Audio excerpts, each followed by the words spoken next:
Well, tēnā koutou katoa, ko Monique Bradley, tōku ingoa, he kai kōrero aho. I'm Monique Bradley and I am a storyteller. Welcome to Uncovering Authenticity with Monique Bradley.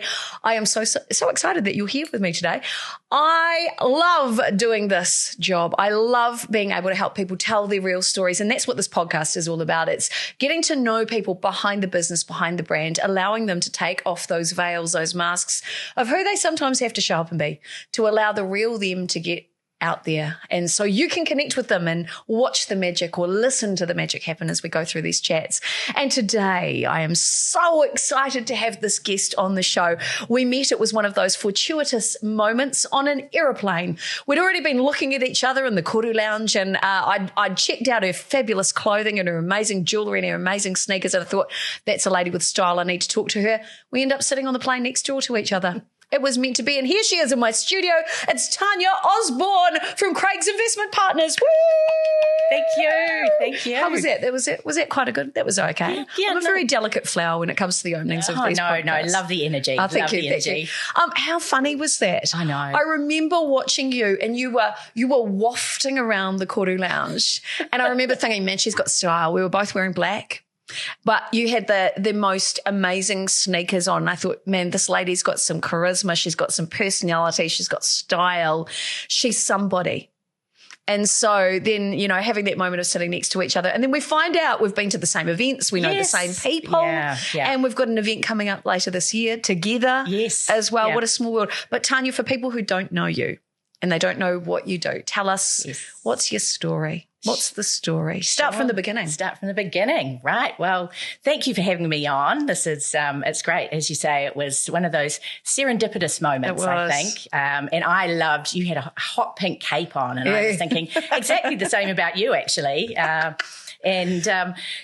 look, I mean, I'm an investment advisor with Craig's Investment Partners, but yeah, my story sort of starts a lot longer before that. And interestingly, jewelry and clothes was a big part of my life, even when I was really young, because I had a grandmother who I thought was very glamorous, and she was Scottish, 5'0", and but she always had the most beautiful jewelry on. And there's a picture of me when I'm about 2, sitting on her knee, opening her cheddar locket, and just being intrigued and entranced with that. So that's beautiful. Yeah. So I grew up in Palmerston North, actually. So I know Palmerston. Yeah, probably not the style capital of the world, let's be honest. When I was a teenager, we, to wear moleskins and Airtex shirts with your fob chain was actually quite stylish, but perish the thought now. But I grew up there, and my dad's a vet, and which is why we sort of ended up in Palmerston North, because he has did lecturing at Massey University. Oh wow! But had his own private practice there as well, and so he ended up having a sort of practice where people would bring their cats and dogs, and then he specialised in ophthalmology. So for animals, yes. Yeah. Did you ever think at any stage going through that? Because often I find in this podcast people are quite influenced by their parents and why they do what they do. Did you ever find you were influenced into going down that avenue? Well, when we were young, we actually lived at the vet clinic. So the house that we lived in was attached to the vet clinic, and so people would bring their animals in, and the most exciting was when they bring a dog or a cat in the middle of the night, and they're about to have babies, and so we got and Dad would have to do a cesarean, and so you got to hold these little puppies and make sure that they were alive, hopefully all of them. It was great exposure, but I didn't really think I liked being around animals and always grew up with them, but it probably wasn't my passion. And so whilst Dad's a vet, my mum's a teacher. And in fact, Mum went back to university when I was about probably 8 or 9 at Massey, because you could sort of do extramural, studying French and psychology. So, so she has quite a different sort of skill set. Had she worked before she became a mum? Yes. So she's a teacher. Oh, teacher. That's right. You mentioned that's right. So I had 2 different parents that were in different fields, but probably what they taught me was the importance of study. And so I think I always knew that I was going to go to university. It was just a case of not really knowing what that was. So I've got two younger brothers, and they're very sporty, and we're probably quite a competitive family. Oh, wonderful. Yes. So, but it was interesting. So I did grow up in quite a male-dominated household, which is why my relationships with my mum and my two grandmothers were really important to sort of have that time out of listening to cricket and, all those sort of things. And wearing jewellery and celebrating jewellery. Yes, and celebrating the sort of femininity. So, so I went to a gorgeous little private girls' school in Palmerston North called Carncott, and that was where I guess it was sort of taught that girls can do anything.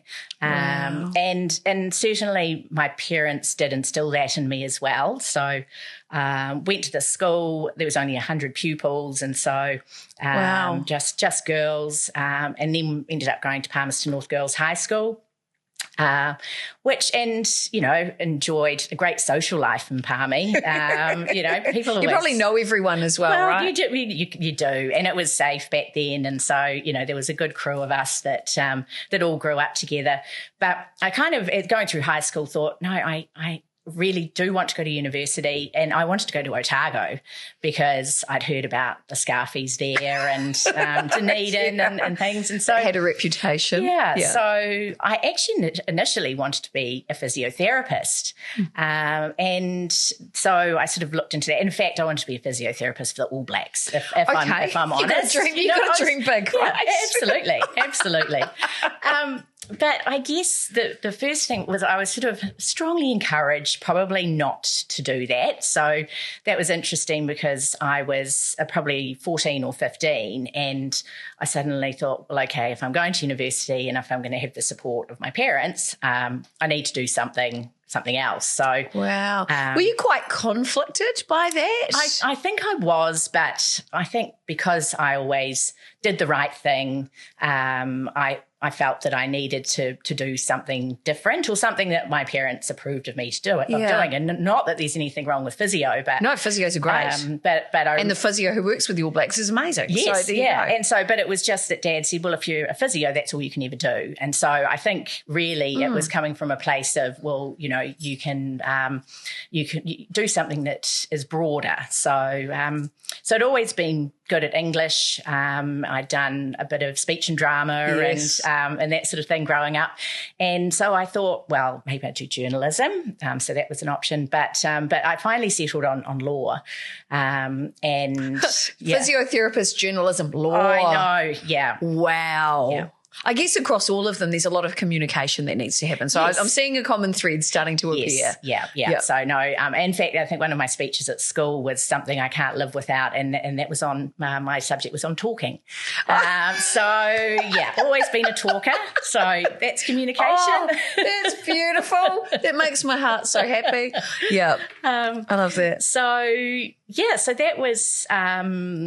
So I went off, and so at that time, actually, to get a job in any of the big law firms, and that's one thing, I guess, is that I've always been pretty ambitious. So if I sort of set my sights on something, then I want to be the best. So you need to do a double degree, which. And so that was a sort of easier choice because I'd always done economics at school, and I decided to do a commerce degree in economics. So off I went at 18 down to Dunedin, and it's funny now because my partner's got a daughter down there, and all the parents go down and make sure that the kids are okay in their flats and help them move. Well, we just got on a plane and said, see you later. See you later. I'm off.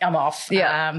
And our parents were fine with that. It's quite a different world now, right? World, yeah. Yes. So went down and had a ball. Like, it was fantastic. And some of my closest friends now are the friends that I made at Otago because you're so far from home. And that shared experience that you're going through really bonds you together, right? Yeah, absolutely. Yeah. Absolutely. So did that. But so it was a 5-year degree, and by about fourth year, I enjoyed studying the law. I was passing everything, but I didn't have a passion for it. I loved studying it, but I thought, I don't really want to be a lawyer.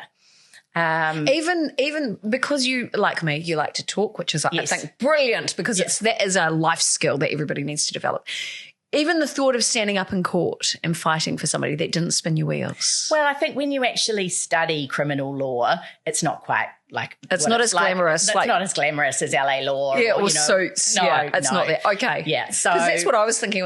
That's the job I would want. Is I'd want to be in the courtroom fighting for someone. Yes. But no, it takes a while to get there, right? It does. And of course, there are other facets of law that you have to study as well: property law, contract law, and so on. But again, I think it's a really good foundation. And I certainly, when I give anyone career advice now, and they're thinking about doing law, is definitely do it.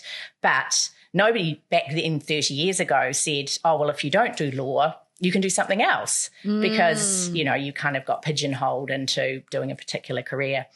So I thought, don't want to be a lawyer, but wanted to finish my degree because that's me. And actually did my last year of law school at Victoria in Wellington. Great school, we're alumni, Yes, which was fantastic. And that was in the old government buildings. And you're looking out on Parliament. And so that was great. So I sort of finished university with my law and commerce degree. And in fact, my first job was at the stock exchange.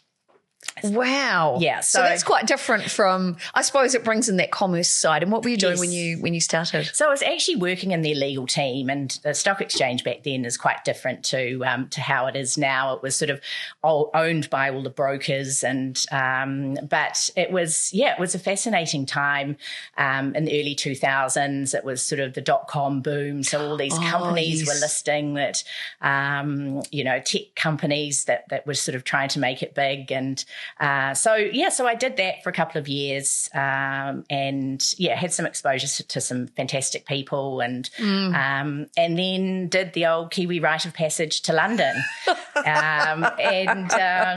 by that stage, a lot of my university friends were in London, and so went over there and worked there for 6 years altogether. I did 2 stints over there. So I met my, now ex-husband over there. He's South African. And so we had a time over there, and then came back, realised we weren't quite ready to settle back into New Zealand, and then went back for another 3 years and actually had our daughter Gabby over there. Oh, wow. So she was born in London. And but then we moved back to Auckland because, it's hard being away from all your family, everyone. Well, especially with a young child as well. Yeah. That you want to expose them to the family and the culture of their ancestry, I guess, Yeah, absolutely. Yeah, beautiful. So, but we left when she was 6 weeks old, and I think I say only somebody who'd never had a child would book a flight to take a 6-week-old, move country, and we managed to do it somehow, and via South Africa. So, are you kidding me? Well, her grandparents were there, so you left London, South Africa, then New Zealand with a 6-week-old. Yes, yeah. She was pretty quiet on the plane, actually. You were so lucky. Yeah. Oh, my goodness. I know, but I think ignorance was bliss. You didn't I didn't know that, you'd heard screaming babies on planes before, but no, thankfully she was good. But it was important for her to go and visit her grandparents in South Africa, of course, at the time. And then, and so moved back here.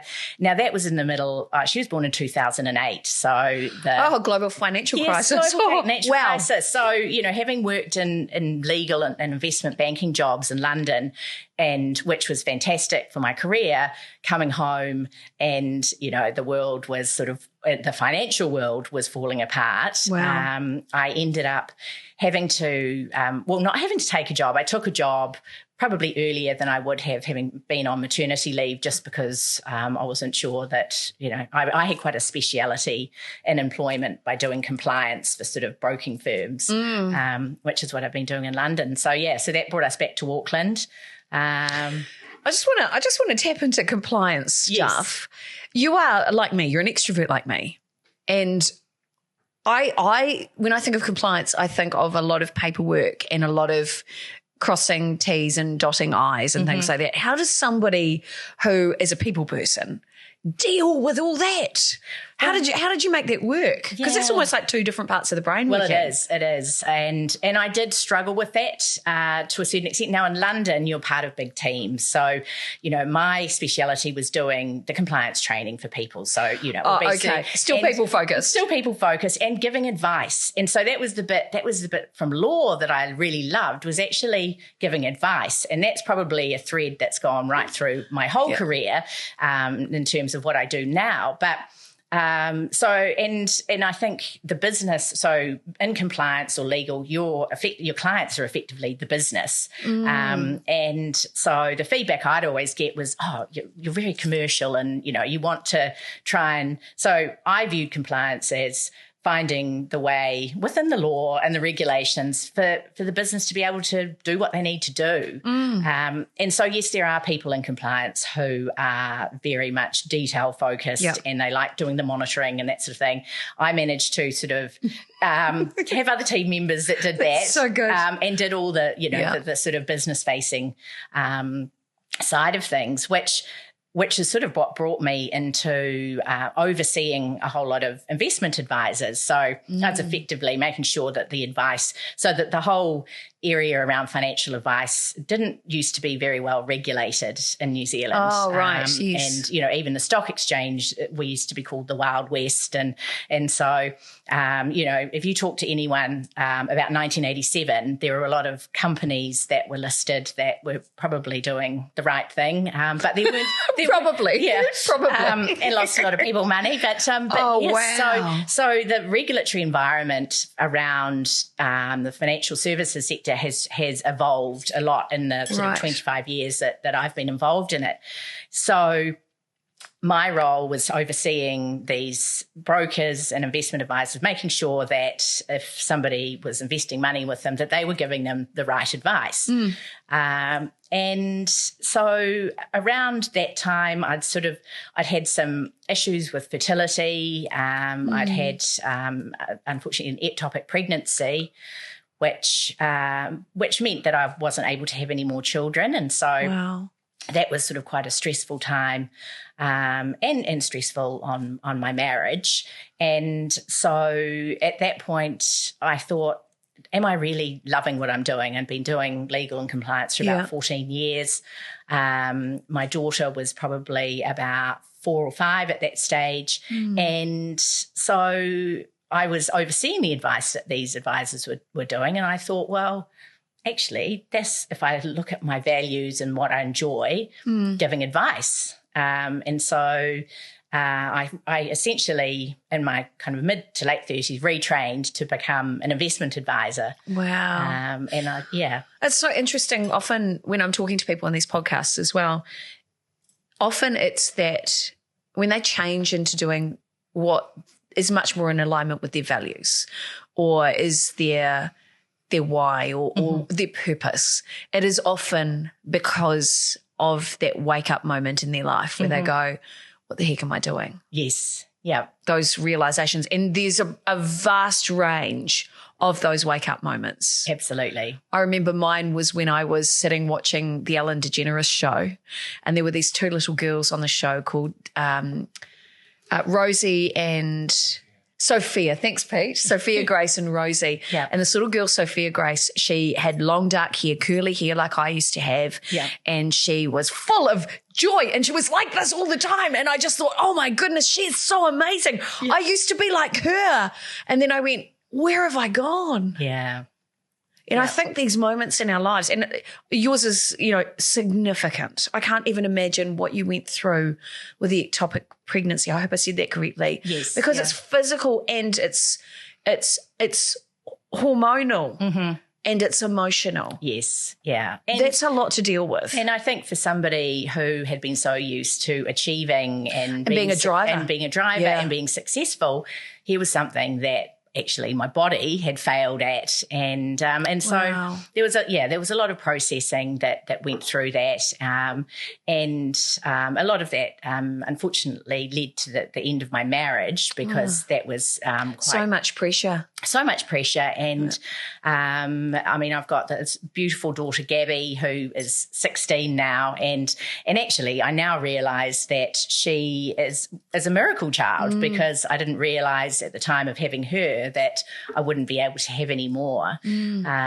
So the one sort of upside of that was meant that I could focus on my career. It's easier with one child, and my ex-husband and I co-parent really well, and so we would have Gabby week about. But in the back of my mind, it was also the fact that, in going back to how I was brought up with my parents and at school, was that, you can be independent. And so I think that's something that's always been with me. And so I thought, well, when your marriage breaks up, you effectively have your financial position.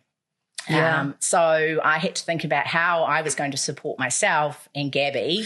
Yes, because you're having that financial position, but you've still got all the same level of responsibility. Absolutely. You've got to put a roof over your head. You've got to feed yourself and your child. Yep, that's right. On half the income. Yes, yeah. Goodness. So part of changing careers meant that I could do that, but also being an investment advisor, that is about growing your wealth, and you it's ask such a about positive thing. Yes, about your values, and that's something that has always been really important to me. And so if I can learn from that, then I want to be able to impart that knowledge to others, because it is really important. And I've sort of found myself in the space of advising, I've got male and female clients, but particularly female clients, educating them around the importance of investing and the fact that we live longer. We often take... Fair comment, yeah. We take time out of work, so that means that you're not necessarily contributing to KiwiSaver. So by the time you get to retirement, it's, it can be... quite challenging, Quite right? challenging, so... Wow. So that moment where you moved into becoming an investment advisor, that's a bit of a gear shift, isn't it, from the work that you'd done? So you retrained into this. That's right. When you first started that journey, how did you feel? Was it like coming home, or was it one of those things where you put on a coat and you go, yeah, this fits okay? Well, in fact, quite the opposite, because it was that imposter syndrome that so many of us, and I say women, but actually I talk to men who I hear it from a lot of men, yeah, because I had been observing people doing this job, but it was, those first few client meetings, I was like, oh God, am I giving the right advice? And, and so it felt right, but there was certainly a sense of, I need to build up my confidence here. Yes. And, and outwardly you have to be confident, because people are giving you a lot of their life savings, or, they've sold a business. And so, but certainly in terms of waking up in the morning and looking forward to what I was doing each day, then absolutely it felt beautiful. Like I'd definitely made the right choice. So you come across as very confident, very confident. So where do you think, you said you were, at the beginning, and I know you've been doing this for a long time, so obviously time brings confidence. That's right, yeah. But where do you think the source of that confidence comes from? What drives that in you? Well, I think it's being, knowing that you're helping people, and it's relating to people, and it's back to I think, you said at the beginning, communication. And so the more I did it, the more I realized that people trusted me. And so that brings in its own confidence, I think. It sure does. And so you hear people's stories, and, and look, I've always loved learning. So, the sort of job I do, you can just immerse yourself in research and learning about different companies, because we are sort of traditionally stockbrokers. So back in the day, people would call up and say, right, I want to buy this share. And so we'd execute the trade for them. We do that sometimes as well, but it's, so you can learn the technical stuff, But yeah, the interpersonal skills is something that I think I've realised that not everyone necessarily has. No, you're right. And so I feel that confidence, knowing that I can communicate with people and build the rapport is what kind of gives you that intrinsic confidence.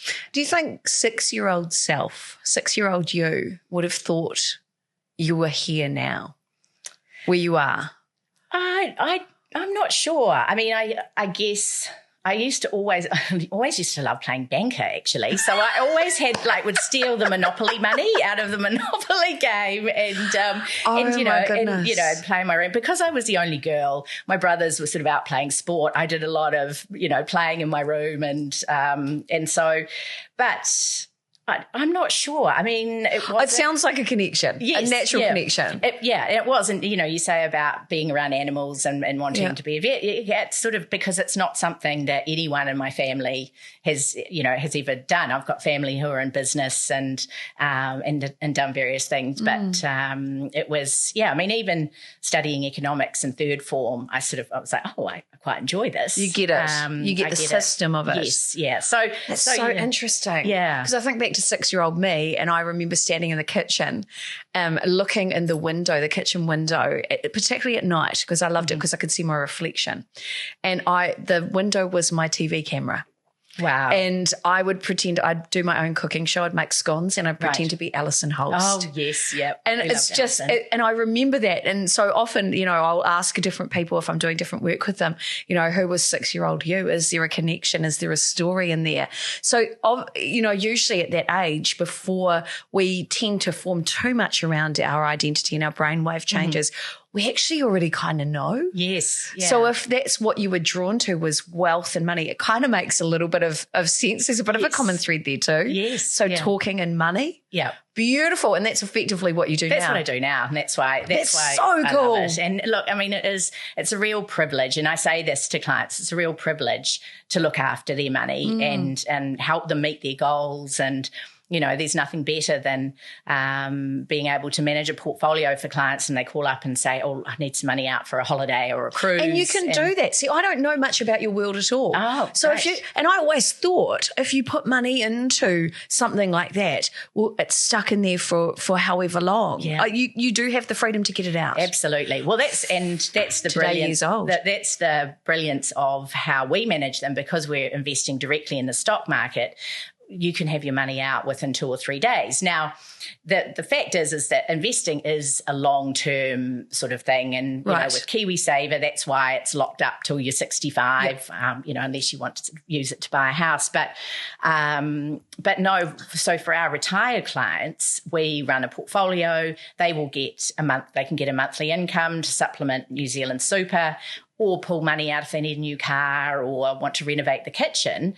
And so that is the beauty of portfolios. It's not locked away at all. That's so different than what I thought of. And the reason why I say this is when I come into these chats, I find out a little bit about the person, but I don't find out about the industry because I'm one of those people that'll learn about it and suddenly I'm the world's biggest expert because I'm used to selling, right? That's my job. I worked in TV shopping doing stuff. And I don't want to be an expert on anything other than being myself. Yes. And so I had no idea that's how it works. I literally thought your money was locked up, which is great because it means it would stop me from spending it because I do like shiny things. Yes. But I had no idea. So it's almost like, and this is a really wrong analogy and this is not financial advice, I'm just putting it out there, but it's almost like a high interest bearing account that is creating money for you. It's almost like, I can't say it's a money machine, and you can't say this either from a compliance perspective. So, I mean, a high interest account is, that's money that you've got in the bank, and, people talk about term deposits, interest rates. We had the OCR cut last week. So whilst that might be good for those of us that have mortgages, not so good for people that have money in the bank, because the interest that you get on the money that you've got there is likely to decrease. What we try to do with investing is grow that, and really our main aim is to beat inflation. So we want to get you a better return, because if you leave your money in the bank and inflation eats into it, then it's going to go backwards. You know, your spending power of that $1 might be 80 cents in 5 or 10 years' time. Whereas if you're investing it, that money's growing over time. Wow, that's so cool. And how do you decide what to invest in? So that's the benefit of working for a firm like Craig's. Because we're one of New Zealand's biggest wealth managers, we've got amazing support and amazing resource in terms of research analysts who will analyse particular companies, and they're the ones that have all the formulas and do all the detail analysis, I guess, on which is quite complex. But it's our job to then interpret that, and they will obviously recommend companies that we like. And, we're actually in the middle of the NZX reporting season at the moment, and so you may see in the media that particular companies have done well or not so well, and so our analysts will take that into account. My job is then to understand my clients. And so I mentioned clients who are retired. Well, obviously their objective is to get income. Some of my younger clients who are still working and they have their own income, they just want to grow so that they're growing that nest egg so that when they do retire, they've got the benefit of having those funds. So every client's different, and that's the best bit about the job is hearing people's stories as to what they're doing or what they did to get themselves into that position. And so then when we put together the portfolios, that will be based on what people's particular goals or objectives. So, and how important is their personal values? As an example, I'm just thinking of somebody who wants to invest, but they're deeply committed to being a vegan, and you don't want to invest in animal products, as an example. Does that all play into how you choose their portfolio? That's right. So we will always, in the first sort of meeting, we call it our discovery meeting, and it's literally that discovering about their goals, their aspirations, their sort of risk tolerance. That's the other thing, is that some people like to take a bit more risk than others. Some can afford to. But one of the questions we'll always ask is, do you have any ethical considerations around what you don't want to be investing in? Now, that can be quite broad, but the benefit of having a portfolio of direct stocks is that we can just exclude things. Of course. And so, sense. We sometimes use the example of somebody who's been with a particular bank and they have been annoyed with that bank, so they don't want to invest into that one. So we might choose another one or choose, a different sort of stock. So, and more people are thinking about environmental issues, about governance issues. They want to make sure that, there's a certain, that there's diversity on a board of a company, for example. Oh, wow. So they're getting to that level of how they make those decisions. Yes. So it's sort of called ESG investing. So you've got E for environmental, S for social. So how socially responsible are those companies? And then G is for the governance. So, the makeup of the board, how, the gender balance, the, ethnicity, that sort of thing. So that's quite immense, isn't it? It is. Because I'm thinking about too, coming from the last 12 years of Pete and I working in marketing and understanding that marketing world, and looking at factors, the whole pestle model on how that influences buyer behaviour, as an example. And it could be, political, environmental, it could be social, all those things. So you're doing the similar sorts of things, because of course that would change how people invest or sell their shares, as an example, right? All of those factors. Even for Kiwis, the political scene in America can potentially affect what our investors experience here. Is that right? Well, it can, yes, because we're investing into the US as well. Right. And so, but the thing is that the portfolios we run are incredibly diversified, and so and that reduces risk. That right? reduces risk. Yep. So I'm not sure if you've heard the expression, don't put all your eggs in one basket. Yep, sure have. And so we will make sure that we're investing in different geographies, we're investing in different industries, so that you protect. So, one particular country may not have been doing particularly well, but at the moment, say the tech stocks in the US have had a great run. So that's, that you can sort of have those differences, which then contributes to the overall performance of the portfolio. Oh, it's so interesting, so interesting. So the point of this whole podcast, everything that I do is largely to help people understand different industries, different people, why they do what they do.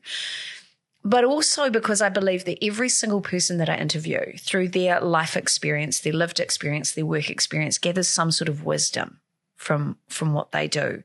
That if they could tell that to 16-year-old self, or if they were on the TED Talk stage, they would share that wisdom. And I like to think that one day this is going to be a TED Talk level stage as well. Absolutely. You've got to start small, but yes, yeah.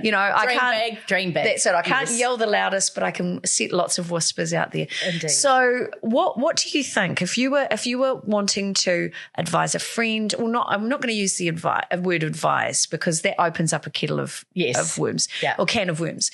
But if you could share a piece of wisdom with somebody, and it was your moment on that TED Talk stage, what would you tell them? I think it's going back to understanding what your values are. And actually, and even at 16, I think you're starting to form some of those. But just do something that you really enjoy. And so, my daughter's 16 and I have these discussions with her, and, she's seeing me working in a pretty male-dominated industry, and she has decided she wants to do an electrical apprenticeship.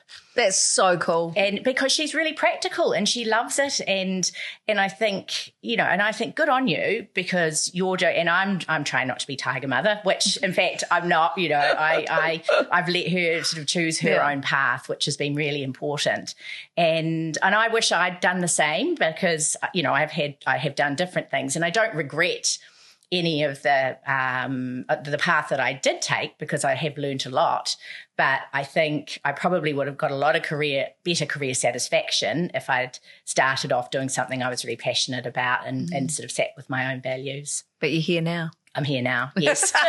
Always learning, learning. That's it. Yeah. Now, I want to finish up today with, you said the other night when we were at your offices with those wonderful people who are all training to become speakers for Women to Watch coming up in September. Fabulous event. I know, I'm so excited. There was one key line that you said which has resonated with me, and I've actually quoted you to other people when I've been speaking over the last couple of weeks, and I really want you to share, because obviously, like you said, you have male and female clients. Yes. However, when you're speaking at a women's event, this is kind of your tagline, and are you cool to share that? Absolutely. Go ahead. The microphone is yours. Yes. And actually some of my female colleagues would give the same message, but a man is not a financial plan. Oh. Do you know, I was at an event last night and I quoted you on this and the whole room erupted because it was mostly women, and they just went, that's really, really good. Yes. And so, look, I mean, for my journey, it's meant that, I want to be financially independent, but it doesn't mean that you can't have a man in your life. It doesn't mean that you can't, have joint finances, but it's just being aware of it and not, a lot of women just leave all the financial decision-making up to men. And, so part of what we do at Craig's, we've got a women's wealth program. And so that's all about educating. I tell a lot I too. So I think that's great. And far and wide. Similarly, for those out there that might think differently, a woman is not a financial plan. It's up to you, right? Exactly. It's up to you. I heard a quote somewhere that said, if it's meant to be, it's up to me. Yes. There you go. That's such a good one. Yeah. Finally, because it's just in my head, a quick question. When it comes to investing, how much do you need to get started? You can start with as little as you want. I think there are providers that can let you start off with $1,000, right up to people that have sold businesses for $1 million. But the question is, get started. Oh, that's so good. That's a mic drop. And that is why I love this podcast. Tanya, thank you so much for joining me today in the studio. I'm so grateful. If people want to find out more about you and the business, the organisation, how can they get in touch? Yes, so as I said, I'm with Craig's Investment Partners, Tanya Osborne. We've got a fantastic website, and so you can search me there. I love it. Well, thank you for sharing time and space with me today. And thank you to those of you who are watching and listening. Now, the boss has told me that I have to tell you to, if you've enjoyed this, like, subscribe, share, and do all that kind of stuff. And somewhere around this video or this audio podcast is the links to Tanya if you want to reach out and get in touch directly, because I know you will love her. She is dynamic. She's amazing. She's bubbly. She's vivacious. She is fabulous. And we all need a little bit more fabulous in our lives. So do get in touch. Tanya, once again, thank you so much for joining me in the studio. You're amazing. Oh, thank you, Monique. Round of applause, or thank you. I know this is so cheesy, but I couldn't help myself. Yeah. And thanks to you for watching. I'm so delighted to have you here. Big shout out to Pete Ward behind the scenes, who is my producer and director and my boss. Thank you, Pete. Couldn't do it without you. And thank you to you. I better head away. So grateful to have you join us. I'm Monique Bradley. This is Uncovering Authenticity. You stay magnificent. Ka kite anō, ino hora.